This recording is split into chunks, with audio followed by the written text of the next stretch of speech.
Let me share with you guys the 5S for success na natutunan ko sa mentor ko, Sir MJ Lopez. Number 1, start. Ang ginawa ko, nag-start lang ako guys, nag-join lang ako sa Wii. Nung nag-join ako sa Wii, doon ko nalaman yung buong sistema. And number 2 is story. Simple lang guys, nung nag-start ako sa Wii, binago niya yung storya ng buhay ko.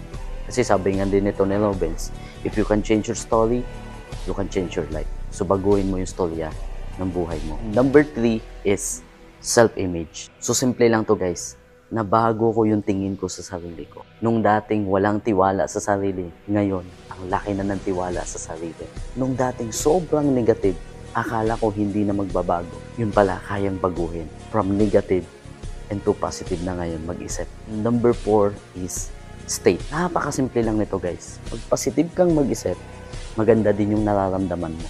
Pag maganda yung nararamdaman mo, maganda din yung actions mo. Number 5 is strategy. At guys, dito sa Wii, matutunan mo lahat ng skills, lahat ng strategy. Pero natutunan ko rin na the best strategy is you serve people. You serve yung mga taong nagtitiwala sa iyo. Kaya natin gusto maging successful kasi gusto nating tumulong sa ibang tao. Gusto nating mag-serve sa ibang tao.